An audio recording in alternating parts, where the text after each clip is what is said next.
Hello everyone. So in this lecture we are going to discuss about one of the current event that took place, that is with regard to the dignified and peaceful death. तो अब से 2 से 3 दिन पहले हमारे the Hindu में ये news छपी थी, पूरा आर्टिकल छपा था कि यूथनेसिया यानी कि इच्छा मृत्यु, क्या ये सही है, क्या ये होनी चाहिए। और यूथनेसिया जो है ये दो टाइप के होते हैं, एक होता है पैसिव यूथनेसिया और एक होता है एक्टिव यूथनेसिया। तो पैसिव और एक्टिव यूथनेसिया ये सब क्या होता है, हम इस पर जो है चर्चा करने वाले हैं। So the whole story here is a dignified peaceful passing is everyone's right under article 28 says the supreme court of india। so अभी हाल ही में ये स्टेटमेंट आया है 2-3 दिन पहले, ओके, सुप्रीम कोर्ट का, कि यूनिफाइड एक डिग्निफाइड लाइफ ठीक है, तो उसी तरीके से डिग्निफाइड डेथ की भी एक फंडामेंटल राइट का कॉन्सेप्ट है आर्टिकल 21 के अंडर, ये हमें समझ लेना है। So this is what Supreme Court has stated. So moving into the whole scenario to into the whole news. So जो हमारा द हिंदू का जो आर्टिकल था वो रोनाल्ड रीगन से शुरू होता है, तो इसको रेफरेंस में भी हमने यहाँ पर इसीलिए रखा है। See the whole story here, Ronald Reagan that is the former president of United States of America, जो 2004 में जिनकी डेथ हुई 93 साल 93 की एज में, ओके। अब उनको एक प्रॉब्लम थी, एक बीमारी से जूझ रहे थे, जिसे कहते थे dementia, which he lived for almost 9 years, 9 साल तक इस बीमारी के साथ ये जूझे। और लास्ट मोमेंट पे जब उनकी डेथ हुई तो उनकी वाइफ जो हुआ करती थी नैन्सी रेगन, उन्होंने ये स्टेटमेंट दिया था यहाँ पर, the peaceful death the greatest gift, okay. Peaceful death जो है वो ग्रेटेस्ट गिफ्ट है मैनकाइंड को, कि इंसान शांति से अगर पैदा हो रहा है तो शांति से सुकून से मौत को भी गले लगा सके, और ये उसका फंडामेंटल राइट है, ओके। राइट टू लाइफ के साथ साथ राइट टू डाई भी एक फंडामेंटल राइट है। डिग्निफाइड डेथ, अगर डिग्निफाइड लाइफ है मेरे पास ऑब्वियसली, तो डिग्निफाइड डेथ भी मिलनी चाहिए मुझे एक तरीके से, ओके। सो नैन्सी रेगन के स्टेटमेंट से इसको हम शुरू करते हैं, that is peaceful death the greatest gift. और इसको किसके अम्ब्रेला के अंडर कवर किया गया है? Under article 21 of the Indian constitution, that is right to life and personal liberty, प्राण एवं एवं दैहिक स्वतंत्रता की बात करते हैं, okay. So coming on to the facts, the concrete elements here what we have got. So as we can see on our screens, the right to peaceful death refers the right of individuals to pass away with dignity, and that is supplemented by unnecessary suffering. Further, एक जो constitutional जो हमारा understanding है उसकी जब हम बात करें, it is not explicitly mentioned in the constitution. So article 21 अगर हम देखेंगे तो 2 लाइन में या 3 लाइन में लिखा हुआ आर्टिकल है, दैट इज उसका टॉपिक, उसका हेडलाइन है right to life and personal liberty. उसके अंदर की बात जब हम देखेंगे तो उसमें लिखा है no person shall be deprived of his life and personal liberty except by the procedure established by law. लेकिन अब इसके अंदर कहीं life, learning, earning, sleeping, eating, fooding और डेथ की बात कहीं लिखी नहीं गई, लेकिन हम उसको डिराइव करते हैं उसके स्टेटमेंट से, that is life and personal liberty. तो पर्सनल लिबर्टी में घूमना फिरना खाना पीना पूरी आजादी और जो है बाकी चीजें आ जाती हैं। और जो हम बात करते हैं लाइफ की, तो लाइफ के अंदर भी खाना पीना भी आ रहा है, तो जीना मरना भी आ रहा है, okay। So it is not explicitly mentioned in the constitution. The Supreme Court of India has recognized the right to die with dignity as a fundamental aspect under article 21, okay। तो explicitly mention नहीं है लेकिन derive किया है, क्योंकि हम सब जानते हैं जो हमारी जुडिशरी है, theory of checks and balance के थ्रू हम देखते हैं कि जुडिशरी का एक डिफेंस के साथ साथ डिफाइन करना भी एक रोल है, right. Judiciary also needs to define the law. अगर कानूनों का संरक्षण करना न्यायपालिका का एक जो है कर्तव्य है, तो उस कानूनों की व्याख्या करना भी न्यायपालिका का जो है कर्तव्य है, right? So this is what Montesquieu has stated in his book Spirit of Laws, that is through the theory of separation of powers or the checks and balance, right? So that is why judiciary has came forward with the definition. So अब ये जो judgement है वो एक किसी case से आया होगा ऑब्वियसली, तो केस का नाम क्या है हमारे पास? A Common cause versus Union of India. Common Cause के लिए जो है ऐसा कंफ्यूज होने की जरूरत नहीं, कॉमन कॉज एक एनजीओ, एक रजिस्टर्ड सिविल सोसाइटी का नाम है, okay। It's simply not for profit organisation, a non governmental organisation, जिसका नाम है कॉमन कॉज। और common cause versus Union of India 2018 का एक लैंडमार्क केस है, जहां पर सुप्रीम कोर्ट ने क्लियरली बोला है कि पैसिव यूथनेसिया ओके एक क्लियर कट एडवांसमेंट है हमारे आर्टिकल 21 के लिए।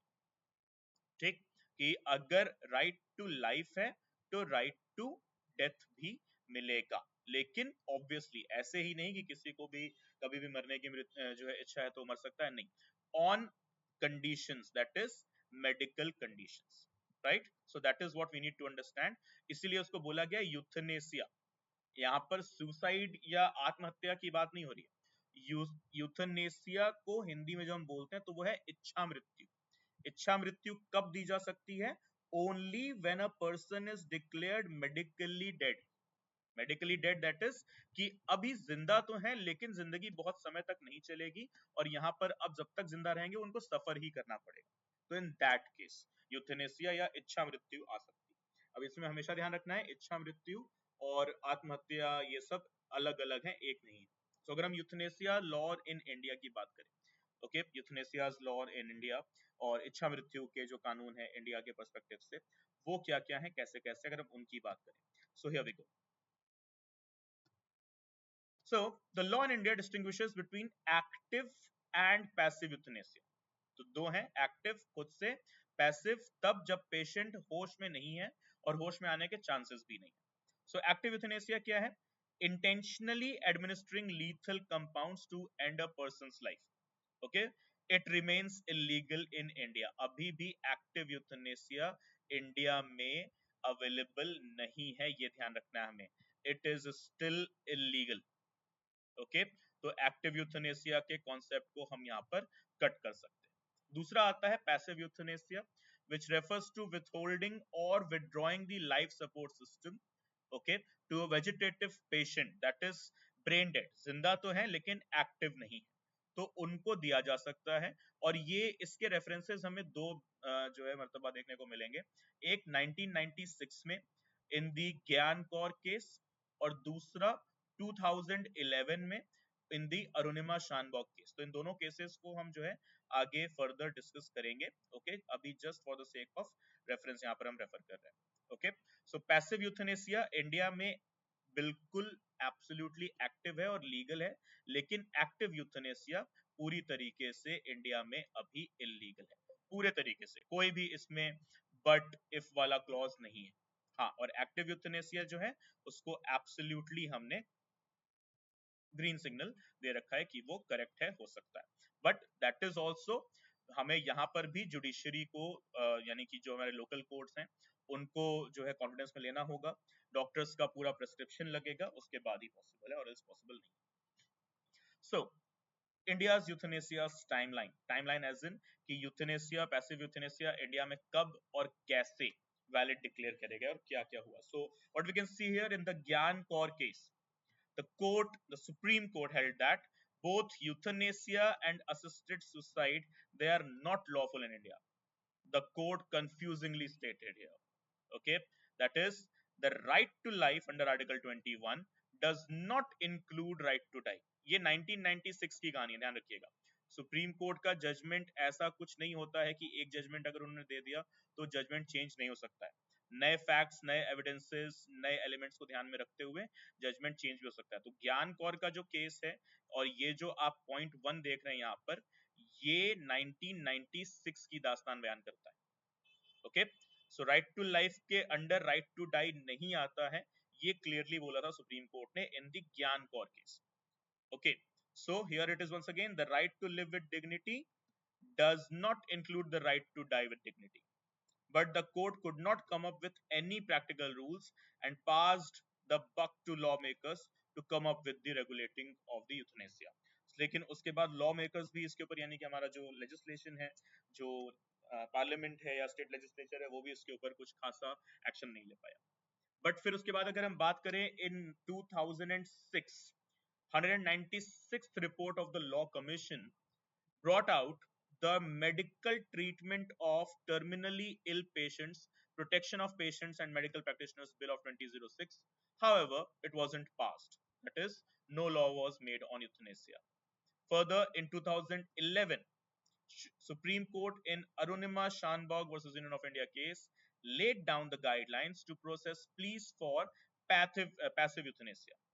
तो टेक्निकली स्पीकिंग अरुणिमा शानबॉग का जो केस, अरुणिमा शानबॉग के बारे में अगर इन शॉर्ट हम जानना चाहें, so she was a nurse in a hospital obviously, where she was brutally assaulted by one of her colleagues, और उनके कलीग ने इनके सर पे एक बहुत ही हैवी रॉड से जो है अटैक किया था, जिसकी वजह से ये करीब करीब 15-20 साल तक कोमा में रही, और जिसकी वजह से हमने देखा कि किस तरीके से उनकी सफरिंग तो नहीं खत्म हुई, right? So she was not able to represent herself as because she was not awake, she was sleeping. और बॉडी की क्या हाल हुई होगी 20 साल तक सोने के बाद, हम लोग अंदाजा भी नहीं लगा सकते। तो इसीलिए 2011 में ये मुद्दा जब पहुंचता है सुप्रीम कोर्ट के अंदर, तब ऐसे में यहाँ पर इन्होंने क्लियरली, सुप्रीम कोर्ट ने एक्टिव और पैसिव यूथेनेसिया के बीच में डिफरेंशिएशन देते हुए पैसिव यूथेनेसिया को ग्रीन सिग्नल और एक्टिव यूथेनेसिया को रेड सिग्नल देते हुए बताया कि इंडिया में यूथेनेसिया पॉसिबल है, but only and only through the passive means, but only and only by the recommendation of a medical practitioner, that is doctor. The doctor will give the report to the subordinate courts there, okay, not the Supreme Court, it is the subordinate courts, and from here the order will be passed back to the doctor, that is to the hospital, and then the euthanasia will be given, right? So in 2012, what we can see here, the Law Commission 241st report again proposed making legislation on passive euthanasia, and even prepared a draft bill called the Medical Treatment of Terminally Ill Patients. Okay, and the bill deals with the passive euthanasia. Okay, it doesn't recommend active. Okay तो अभी भी ध्यान रखना है हमें, जो भी bills हमने पार्लियामेंट में रिप्रेजेंट किए हैं उसने पैसिव यूथनेसिया को ग्रीन सिग्नल ही दिया है, लेकिन एक्टिव को बिल्कुल भी नहीं, right? So further in 2014 the three-judge bench of the apex court of the nation called the judgment in the Arunima Shanbog case to be inconsistent in itself and referred the subject of euthanasia to its 5-judge constitution bench. तो ये हमेशा ध्यान रखना है कि 3 जज या 5 जज से अगर नीचे की बेंचेस हैं तो वो नॉर्मल बेंच होगी, लेकिन जैसे ही वहां पर 5 जजेस आ जाएंगे या 5 जज बेंच, तो उसको हम क्या नाम देंगे? उसको हम नाम देंगे कॉन्स्टिट्यूशन बेंच। ओके, और इस 5 जज कॉन्स्टिट्यूशन बेंच ने यूथनेसिया, पैसिव यूथनेसिया को एक्चुअली पीई को क्या दिया था? ग्रीन सिग्नल की yes it is applicable. Okay, so the further thing, 2016 the health ministry uploads the draft bill, okay, once again here, and the law is yet to be enacted on passive euthanasia. लेकिन हाँ, इसको अगर हम supreme court के judgements और orders पर लेकर चलें तो पॉसिबल है, लेकिन हाँ, अभी तक हमारे पास कोई भी एक्टिव स्टैट्यूट अवेलेबल नहीं है जो यूथनेसिया से डील करता। Okay, so I hope all of these things are clear. That's it for from this session from my side. Thank you so much from listening to me.